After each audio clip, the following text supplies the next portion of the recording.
The ocean covers most of our planet, but how deep does it really go? Hop in my trusty submersible, and let's dive all the way down to its darkest depths.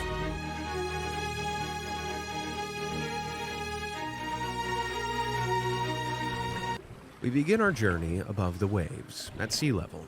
Plunging into the water itself, we enter the epipelagic zone, which is sometimes also called the daylight zone, due to the amount of sunlight penetrating the water. Of course, lots of sunlight means lots of green.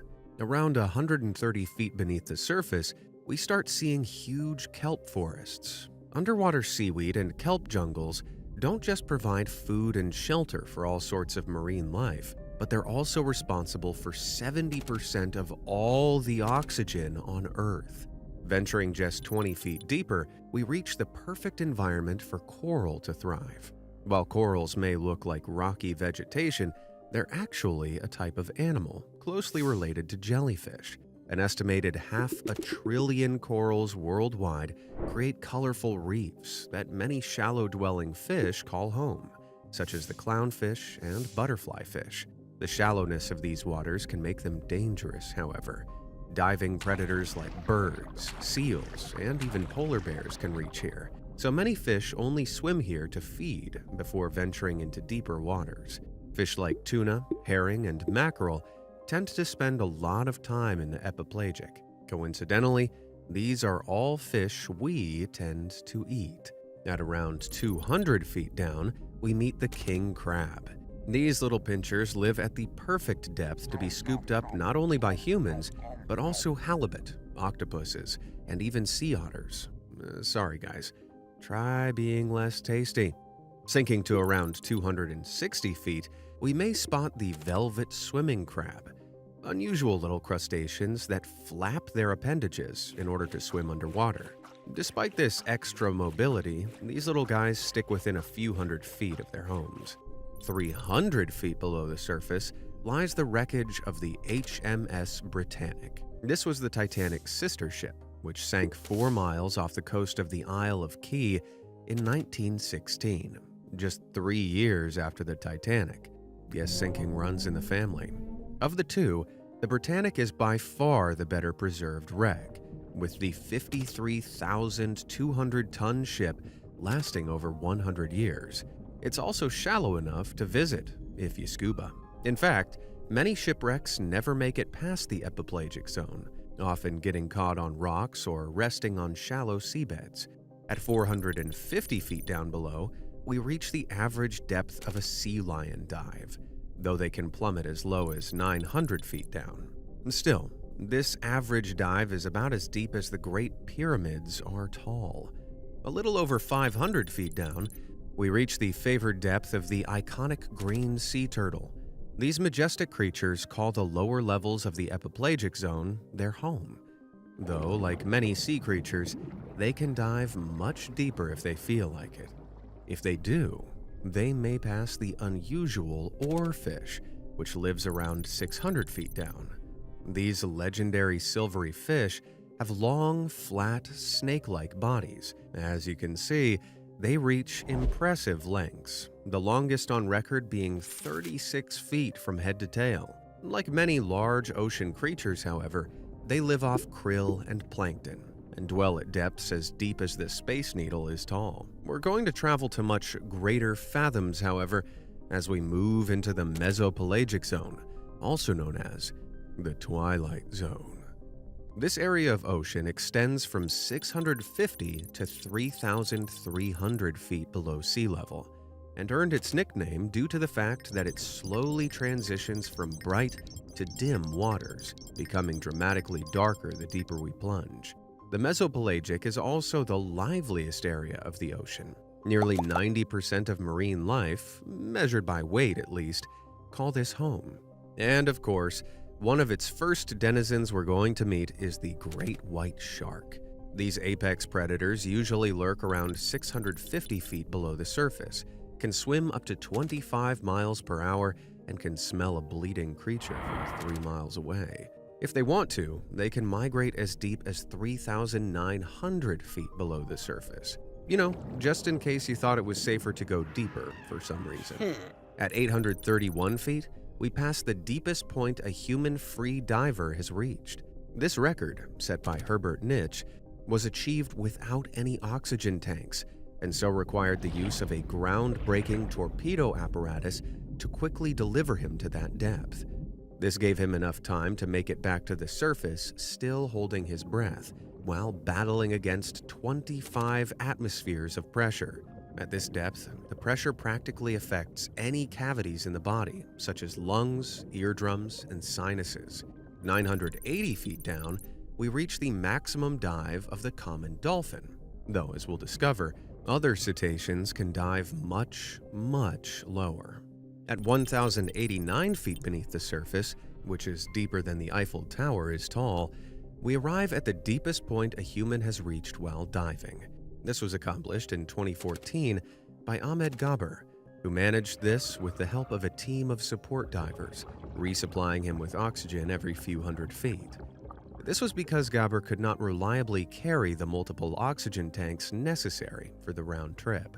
Another human milestone was reached at 1,300 feet, the depth of the very first bathysphere plunge. Designed back in 1930, this bathysphere was a 4,500-pound hollow steel ball, some 5 feet in diameter, which was raised and lowered from a ship by a cable.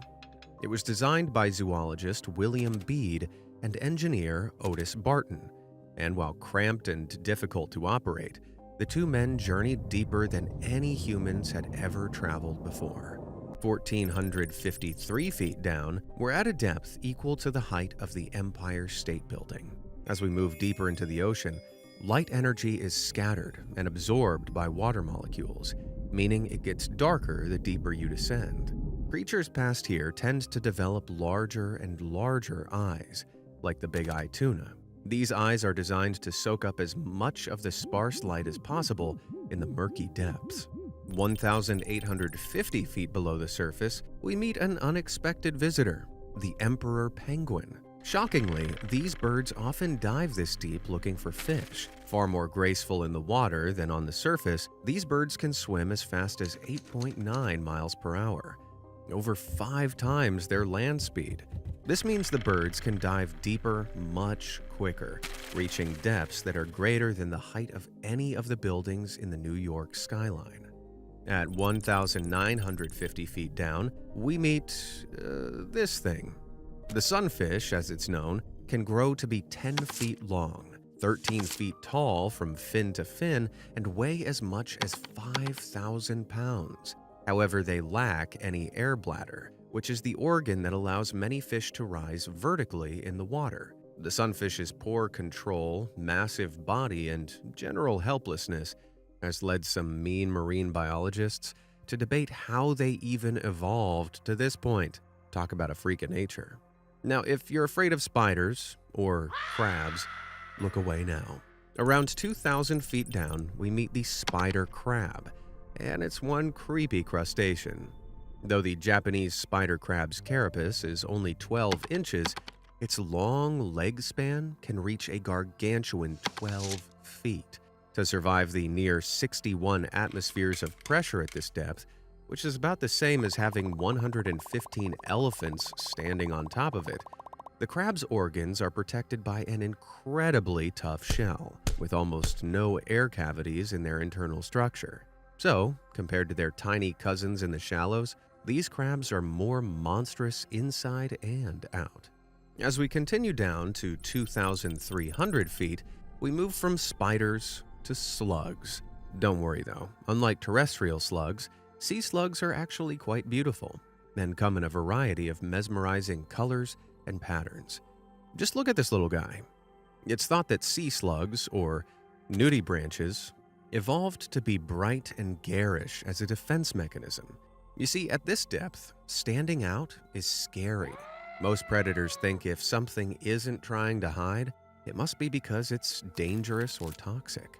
3,000 feet down, we reach the lower domain of the monkfish. These unusual flat predators lie motionless on the ocean floor, waiting to pounce on prey attracted to their dangling antennas. Animals as diverse as ducks and even sea otters have been found in the bellies of these gluttonous creatures. Despite their pretty ugly appearance and ability to live fairly deep in the ocean, their sweet and firm meat is considered good eating throughout Europe and Asia. At this point, we're at a level deeper than the Burj Khalifa is tall, and that's the tallest building in the world. While it may be hard to believe, we're still a long way from the bottom. In fact, let me know in the comments below when you think we've reached the average depth of the ocean. The answer might surprise you. Lurking beneath that inverted skyscraper at around 3,300 feet below sea level swims the mysterious colossal squid. These legendary leviathans can weigh up to 1,200 pounds, with the longest on record measuring at a whopping 46 feet. Even today, shockingly few of these creatures have been discovered alive, with most of our knowledge of them coming from dissected corpses. The colossal squid perfectly represents the phenomenon of deep-sea gigantism, the tendency for marine invertebrates to grow ever larger the deeper down you go. Why this happens is something of a mystery, but researchers have suggested that due to lower temperatures at these depths, which rarely reach more than 4 degrees Fahrenheit, an organism's metabolism is much slower, allowing them to live longer and grow larger. The Humboldt squid, which lives 1,000 feet higher than the colossal, measures in a little under 5 feet long, while common squid closer to the surface are often less than a foot long. With that, we reach the eerie bathypelagic zone, also known as the midnight zone. Almost no sunlight reaches these depths, which spans from 3,300 to around 13,000 feet beneath the surface. To survive in the pitch black, many creatures in these depths are bioluminescent, meaning they produce their own light sources organically, such as the nightmarish deep-sea anglerfish. Found at some 3,450 feet beneath the surface, these terrifyingly toothy fish use the bioluminescent lures atop their heads to attract unsuspecting prey. Once the smaller fish get close enough, they're ripped to shreds by those awful mouths. They also exhibit some of the strangest breeding habits in the animal kingdom. You see, while females can grow up to 5 feet long, males are usually about the size of houseflies. In order to mate, the males bite and latch onto the females, then slowly dissolve into them, fertilizing their eggs in the process. Dang. Really sets the tone for how much gnarlier things are in the deep, doesn't it? 3,800 feet and about 115 atmospheres beneath the waves, we encounter the one and only meme king, the blobfish. More accurately called the Cycrolutes marsidius. You probably know the blobfish from this very unfortunate image, which makes it look like the most pathetic creature on Earth. However, to defend the poor blob, you should know that this image was taken after it was brought to the surface. Like many deep-sea fish, the blobfish's body resists pressure through a compound called trimethylamine N-oxide, or TMAO for short. This chemical forms strong bonds with water molecules, allowing skin and organs to resist pressure. The blobfish is designed to thrive in waters exerting over 100 atmospheres of pressure. Like the sunfish, the blobfish doesn't have an air bladder, so it really isn't meant to live very high up, as its soft body simply deflates above water. Here's a close relative, the sculpin, healthy and happy in its natural habitat. Sure, it's no beauty queen, but it's more dignified than this. Now, translucency becomes more common in sea life as we venture deeper into the ocean, due to the lack of sunlight, which reduces melanin production in the body. Melanin is one of the compounds used by both fish and mammals alike to produce pigmentation in their skin. Translucency is also a useful adaptation, however, when avoiding predators. An interesting exception to this is creatures with red coloration.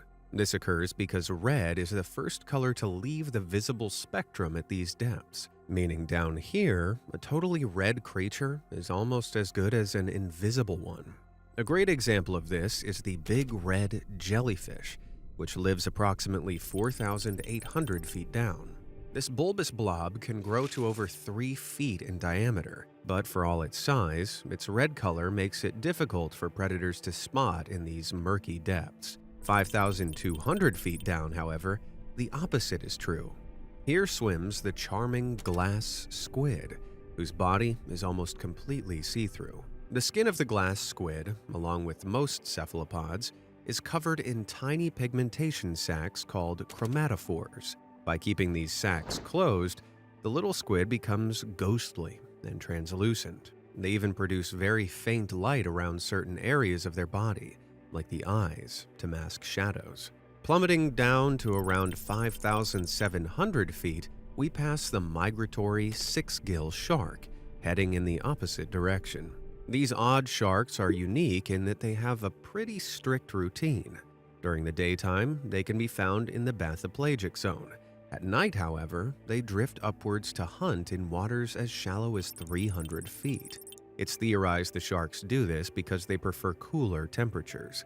So, as the sun goes down and the shallows cool, they migrate there to hunt. When those waters begin to warm up, they sink back down into the depths, where they digest and conserve energy. They're more disciplined than me. Approximately 6,000 feet down, brilliant displays of color still float through the dark.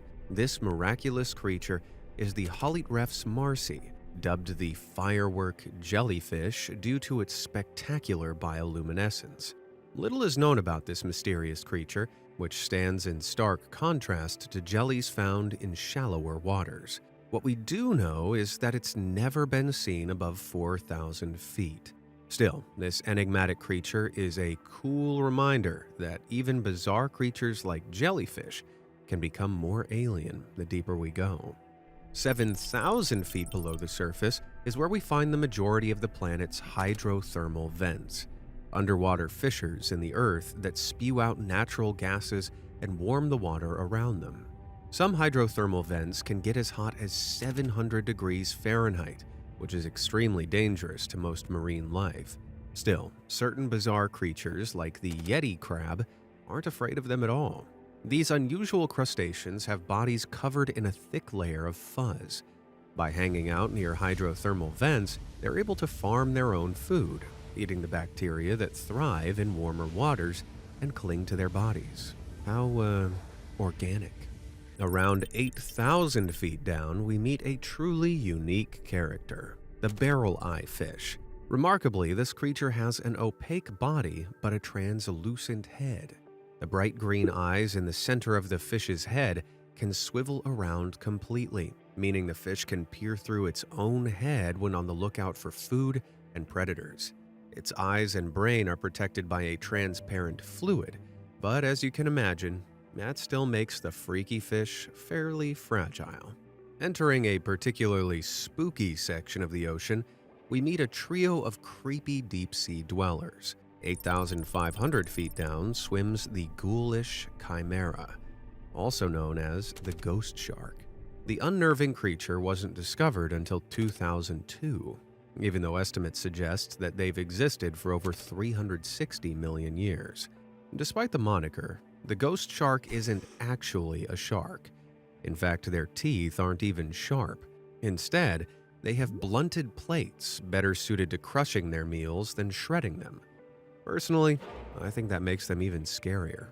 At 9,000 feet, we encounter the terrifying gulper eel. While they initially appear tiny, these predators silently sneak up on unsuspecting prey in the dark before unhinging their enormous elastic jaws and swallowing them whole. Disturbingly, the eel is able to swallow creatures larger than itself. When it does, the prey is deposited into a second bulbous protruding jaw, which acts as a kind of horrible cage the creature is stored in until digestion. At 9,500 feet down, we meet the final member of our frightful trio, the awesomely named vampire squid. This cephalopod has remained virtually unchanged for over 300 million years. On the tip of each of its deep red tentacles is an organ that produces a pale blue light, making it quite the striking animal. It was recently discovered the vampire squid primarily feeds on something called ocean snow, though it's not quite as whimsical as the name suggests. Ocean snow is the name given to dead organic tissue that drifts from the upper waters down into these depths, meaning the vampire squid likely scavenges on the remains of creatures it has never even seen. 9,800 feet below the surface of the waves, we reach the deepest point most mammals can dive, like the beaked whale. While the beaked whale spends most of its time in pelagic waters, slightly below 1,000 feet, it can launch itself down nearly 2 miles and has been known to remain underwater for as long as 222 minutes. It's believed it can accomplish this through aerobic respiration, which is a way of spending energy that doesn't rely on oxygen. At 10,000 feet, we reach the maximum depth of a sperm whale's dive. These beautiful colossi hold their breath for upwards of 45 minutes and swim up to 28 miles per hour. Consider the fact that these creatures can weigh up to 88 tons, but can still go from these depths 3 times the length of the Empire State Building to breaching the surface in a matter of minutes. How? Their bodies are more flexible, with their ribs bound by loose, bendable cartilage, which allows the rib cage to collapse at pressures that would easily snap a human's bones. These whales' lungs can also collapse safely under pressure, keeping them from rupturing, allowing them to hunt squid that thrive at these depths. Let's shoot all the way down to 12,099 feet. Remember that guessing game I asked you to play earlier? Well, if you can believe it, we've only just reached the average depth of the ocean. For context, this is as deep as the entire Hollywood Walk of Fame straight down. Crazy to think we've only reached the average depth, isn't it? We haven't even reached the trenches yet. Finally, near the bottom of the bathypelagic zone, at 12,500 feet below sea level, we reach the wreck of the Titanic, undisturbed for over 110 years. This behemoth of a ship weighed 52,310 tons and was deemed unsinkable by its makers, White Star Lines. As we all know, however, that sadly wasn't true. On the 14th of April, 1912, the Titanic struck an iceberg and sank. It plummeted all the way down to these icy depths. Of the 2,240 passengers on board, only 706 survived. Very few of those that perished, however, would have made it all the way to the ship's final lonely resting place, as the natural buoyancy of the human body is much greater than that of 52,000 tons of metal. And if you can believe it, we still have much, much deeper to go. Beyond even the resting Titanic, we sink deeper still. Starting at 13,124 feet, almost 3 miles down, we reach the abyssopelagic zone. Imagine the entire Daytona International Speedway laid out straight and heading straight down, and you have an idea of where these waters begin. Journeying through the abyssopelagic, you would not only experience over 400 atmospheres of pressure, but also freezing cold waters and absolutely no light whatsoever. However, despite these near unlivable conditions, life still finds a way. I wouldn't blame you for imagining the creatures living in these waters to be hideous monsters. But our first visitor is actually pretty cute. Somewhere around 14,000 feet down, we meet the adorable Dumbo octopus. These creatures are named for the 2 fins near the top of their head, which they can flap in order to aid their swimming. Not unlike how Dumbo the elephant flaps his ears to fly. They need the extra mobility too. Dumbo octopuses lack the ink sacs of many other octopods. This is because the reason most creatures make ink is to obscure themselves as they flee from predators, and the abyssopelagic zone is already so dark that ink wouldn't help. 15,000 feet down, the whimsical sea pig flutters by. These strange worm-like creatures almost defy categorization. Though they're technically sea cucumbers, they've evolved the ability to flap each of their wiggly bodies to soar through the water. Oh, and don't try to eat one. Despite the name, sea cucumbers are simple marine animals, not vegetables for picking. Even if you wanted to, these ethereal creatures are so fragile, Without the pressure they've adapted to down here, they literally disintegrate if brought to the surface. Around 16,000 feet down lives the wacky tripod fish. This little fish has 3 long, stilt-like fins. It can rest against the ocean floor. This means the tripod fish is not only one of the only fish able to stand, but it's one of the few creatures on Earth who you could argue is tripedal, meaning it has 3 legs. These stilts can grow up to 3 feet long. Impressive considering the little fish is only about 12 inches long itself. It's thought it rests on these legs to conserve energy. Near the sea floor, the current is non-existent. But a few feet off the ground, the fish is perfectly positioned for tiny prawns and other sea life to be dragged by the current right into its mouth. Respect to this lazy fish. Still, the abyssopelagic isn't even the final region of the ocean we're visiting. Up next is the Hadal Zone, named after the ruler of the Greek underworld, Hades. It begins 18,686 feet below the waves and is mostly made up of deep-sea trenches. The creatures that live in these depths tend to be simple, like chitin, a small mollusk that lives on rocks. An exception to this, found at 23,600 feet down, are the miraculous comb jellies. The creatures look more like alien spacecrafts than living animals, and despite their name, they aren't jellyfish. They're a unique species that has remained unchanged for almost 500 million years, which I guess is what happens when you're stuck in the dark. 24,941 feet down, we find the mouth of the Mariana Trench. This is the entrance to the deepest chasm in the ocean, and it's where explorers Don Walsh and Jacques Picard found themselves on January 23, 1960. Like us, the men wanted to know how deep the ocean truly was, so put together a research team and created their bathysphere, the Trieste. The Trieste was around 50 feet long and 11 feet wide. However, the 2 men needed to remain in a tiny pressure sphere throughout their plunge. The 2 men journeyed down past the epipelagic, past the mesopelagic, past the bathopelagic, into the abyss, and finally down into the black chasm. 12 people in history have walked on the moon, but even today, only 3 have ventured down to the very deepest point of the seabed known as the Challenger Deep. At 29,040 feet, the men were deeper than Mount Everest is tall. Then, at 32,000 feet, a window cracked under the 969 atmospheres of pressure. Knowing it was too late to go back, the men continued down. After 4 hours and 47 minutes, they did it. At 35,839 feet, some 6.7 miles down and 1,086 atmospheres of pressure, the Trieste settled at the bottom of the Challenger Deep. They achieved this only 30 years after the invention of the first bathysphere in 1929.